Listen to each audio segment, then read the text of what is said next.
next speaker of the afternoon, Dr. Sanath Divakara.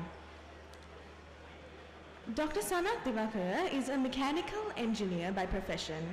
He earned his Doctor of Business Administration degree in entrepreneurship and small business from the University of California. He earned his Masters of Business Administration in Finance and Business Accounts from the University of Manipal in India. He earned his Master of Engineering in Energy Technology, Bachelor of Engineering in Mechanical Engineering from the University of Moratuwa. He is a Certified Management Accountant in Australia, member of Project Management Institute USA, and a member of Institute of Engineers and General Secretary of Institute of Supply and Materials Management, Sri Lanka. He has more than 25 years experience in manufacturing, holding many senior managerial positions such as mechanical engineer and engineering manager in Lanka Volatile PLC, and factory manager, general manager, and director manufacturing in Maxon Mesh Industries PVT Ltd. Dr. Divakara is a visiting lecturer, research supervisor, and examiner, curriculum developer, chief editor in many state and private universities, institutions in Sri Lanka. He has published more than 50 research papers in international and local journals and conferences covering many disciplines such as entrepreneurship, corporate entrepreneurship, entrepreneurship, green supply chain management, and project management, research methods, etc. He was awarded by Chairman's and Managing Directors Award many times on his best performances, received an international award, Most Iconic Role in Management by Brandman India. Currently working as CEO, founder Educons Lanka Private Limited. Dr. Sanath Divakara will be speaking to us today on the topic, Maturity Model Approach in Managing Project Portfolios. Please give a round of applause as we invite Dr. Sanath to the stage.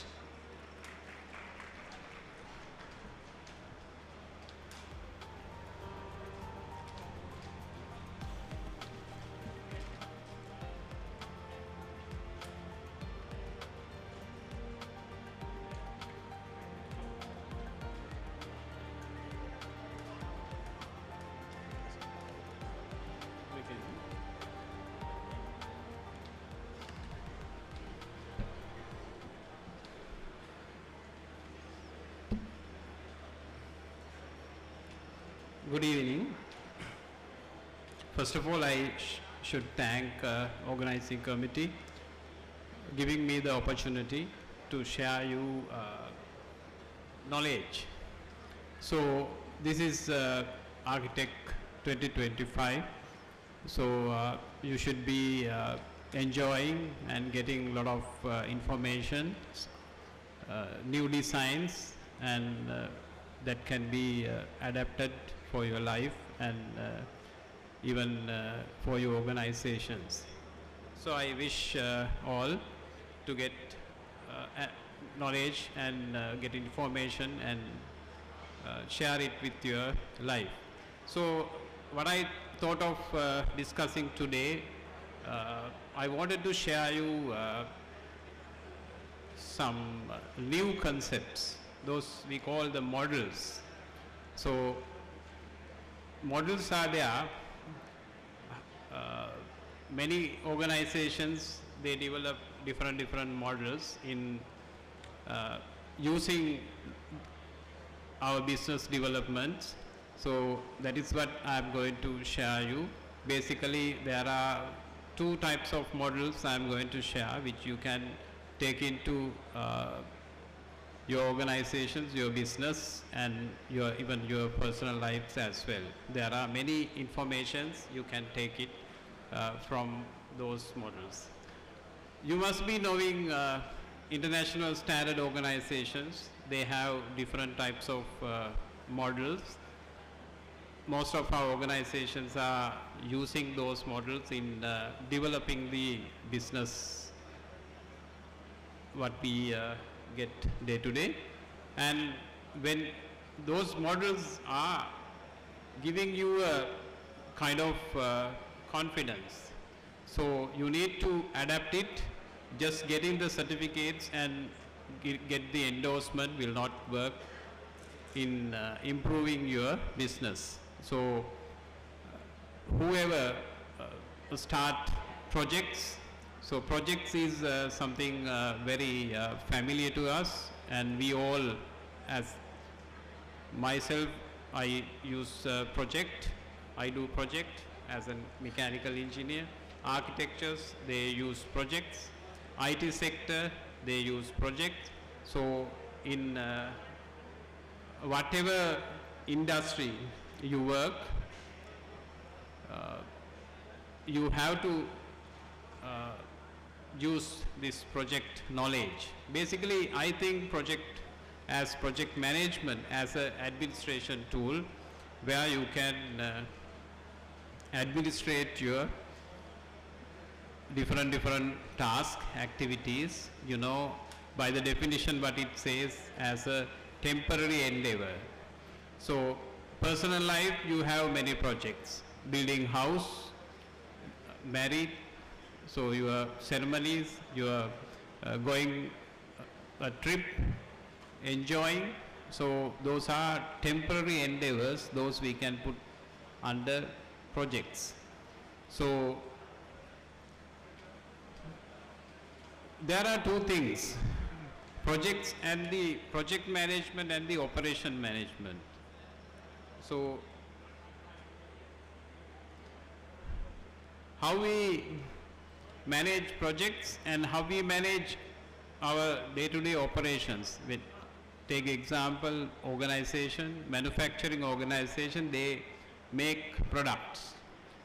Products means they continuously produce the same products, the features are same, there is no big change. When you set up the machines will give you the product, and that is what you get finally as the outcome. But in projects, that is not the way. Take the architectural designs, projects, project to project, there's a difference. The product, what you get, the previous presenter showed you some examples, some developments. So product to product, there is a difference. You will not get the same features, same model, and different models. So this is the difference between project management and operation management. Another difference, operation management you will continue. There's no end, but projects there is a end, start and end. This is why the companies think, different companies, they think different types of model we need to use to run these organizations. Why? There's a big risk.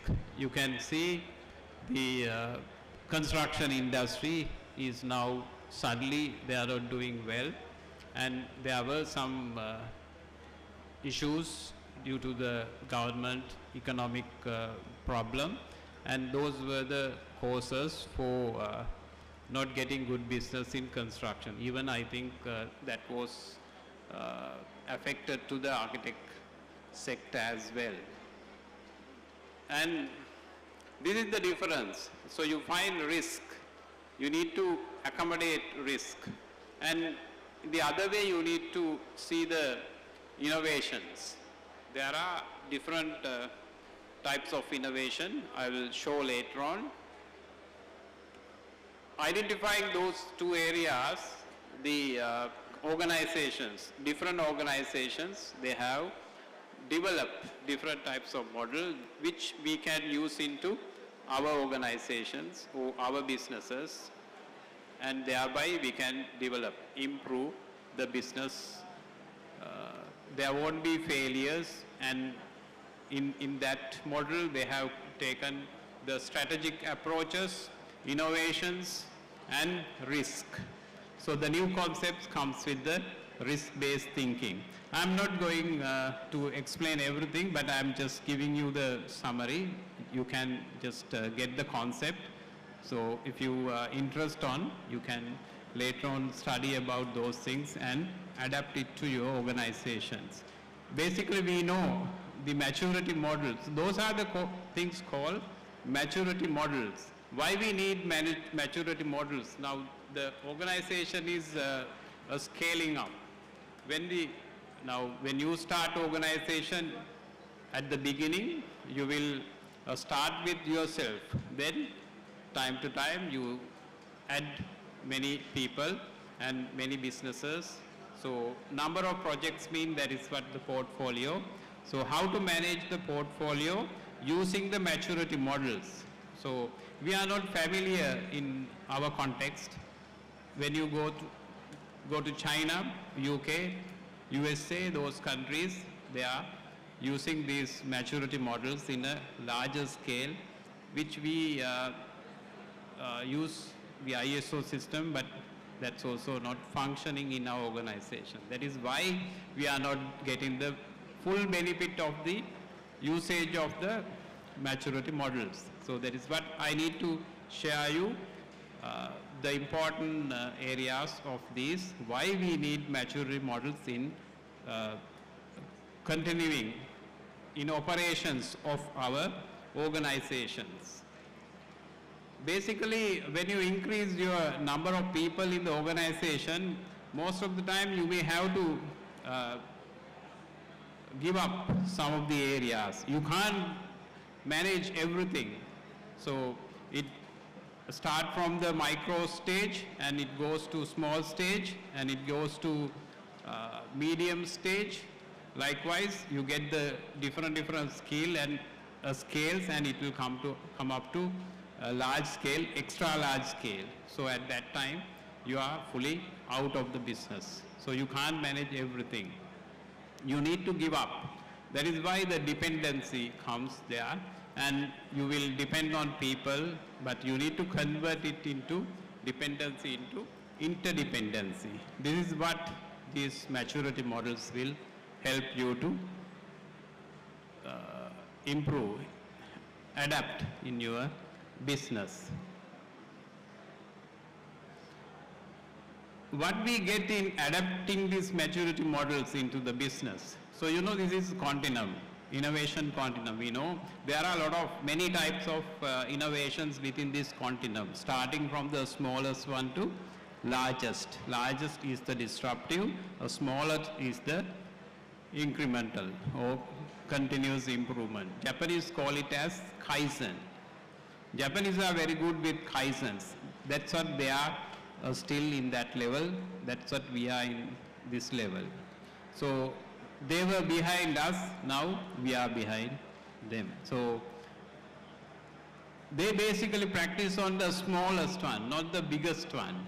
So the continuous improvement, which is called Kaizens. When you use these models, maturity models in your organizations, definitely you will get the continuous improvement. That means that ensure that you will not fail. In between this continuum, you will see many types of innovations. There are frugal innovations, open innovations, likewise different innovation, research and development, everything comes under this continuum. So you can try those innovation models while adapting these maturity models into your organization. What are the maturity models what you find? One of the model is the CMMI. I will show what are the concepts that they are going through these innovation models, maturity models. Different organizations develop these maturity models. You can get the requirements, the standards of these, and you need to adapt it. And OPM3, organizational project maturity models, portfolio program project maturity models, and the famous one is the ISO, International Standard Organization, that is also a maturity model which we can use to improve the quality. So this is generic model, right? So you can, whatever company, you can adapt these models. Only thing, you need to run it, practice it. What it says, what you do, they will document and they will check whether you are following it. That's what. So today you start with one operation, having one, let's say you are making a biscuit, then you will put many ingredients and make a biscuits. Tomorrow also it should be same. If there's change, that means you are not standardized. If you want to do a change, you need to do the changes with the standards. That is what it says. So if I explain further in this model, this is called a systematic approach. Why we need systematic approach? Now you can see your vehicle, how many types of brake you find. Anti-collision brake, ABS brake, many types. You can't drive the vehicle in Sri Lankan road. Why? A lot of brakes. When the distance comes, again it automatically brake. So those are the systems given. When you use the systems, you will not do any mistake and no accidents. But how we do? We will bypass everything. So then there is no system and we take the control. Then what happens? Your innovations will not there and there's no improvement in your organization. So these models, now maturity models, you can use in a different organization. Project management is used in IT sector. Now majority of the IT sector use this project management compared to construction. Construction was the one started this maturity model, the project management. Later on, construction is no way now. IT has dominated the complete project management practices. And you can see the changes happening in the knowledge, different knowledge we get, different editions and a lot of research done. And thereby the organizations are focusing on different types of maturity models. Those maturity models will give you the improvement. What we need a systematic approach. That is why we are using this kind of approach now. And we are busy and we don't have time to think on risk. We don't have to do any innovations and everything can put together and get this model and implement it. Then you don't want to look every aspects. So the first one is the OPM3, that is with three areas: improvement, knowledge and the assessment. Now when you take the ISO system, I'm comparing that with ISO system. Why? That is what you are familiar with that. What we get in that? There are two basic things: management by evidence. You need to have evidence on that. Whatever you do, you need to write it, and there should be a evidence base. And the objective, management by objectives. There's a objective. You have to set objective and monitor it. In this OPM3 model, you will find three areas: improvement, knowledge and assessment. So how we use it? We can use, this is very similar to Six Sigma. And the process is very similar to Six Sigma. The Six Sigma also practice in this. And finally, you are testing your innovations in your organization. You can have this continuum and what extent you have improved your organizational practices and how the people comes with the innovations. You need to get the number of Kaizens and the improvement, continuous improvement, we call CI. So those things you need to monitor, and thereby you can develop a radar like this and see how the changes happening in your organizations. And further, this model will monitor the best practices. What are the best practices? Recently, I wanted to implement this in one organization. Then they ask, what are the best practices? What kind of best practices? Best practices are the things that you are going to benchmark. So best practices and the benchmark you will go together. So what you benchmark, those are the things, best practices. When you go, when you visit one company, I used to visit Toyota manufacturing plant. When I enter the manufacturing plant, they told me to, when you come out, you have to bring 10 kaizens. So I was thinking what we are doing in our organization. Are we giving this task to the people visiting our factories? No, we never. So that was good practice, best practice, how they improve. They want informations. That is what they use this. How they get informations, they try to use it. So more informations, more improvement. So that is how they develop, and I also thought I should benchmark it. And best practices we can benchmark, and thereby you can improve. So there are different methods in this, and have best practices develop a directory, and these all the informations are within this. You can develop best practices directories, capability directories, and improvement planning directories. I'm just giving you some thoughts here. The second method I'm focusing on CMMI, capacity maturity models. This is mainly using in IT industry. Software Engineering Institute is the organizations develop this basically for IT industry. IT do a lot of projects. And I have no idea, the architectural institutes could be there. They must have developed this kind of maturity model which can be used to you, but no issue, you can use whatever the project management maturity models also you can use in your organization. So that focus 5 areas. So recently I had a discussion with IDP.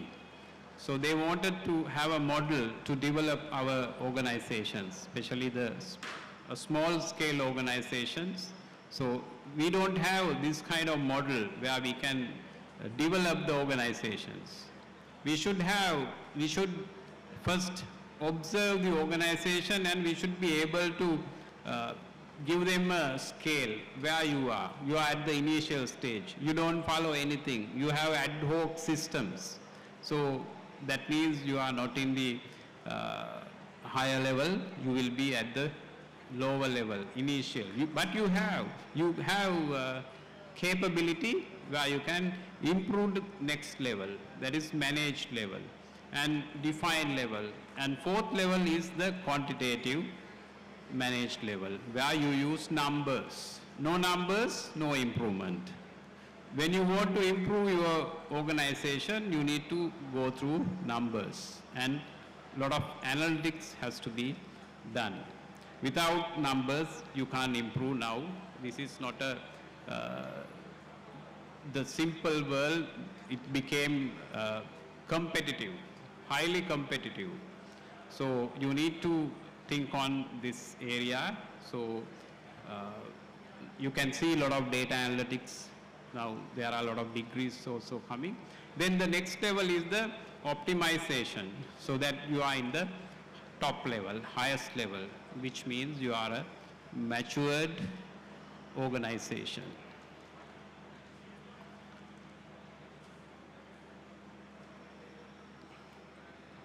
These are some of the areas where you can eliminate with the usage of these maturity models. So that is what I thought of sharing you, but this is just idea you to think about the models, maturity models in adapting to your organizations. So with this you can improve the organizational capability, and you don't want to worry about your organization. Without knowing, the organization will improve. Thank you.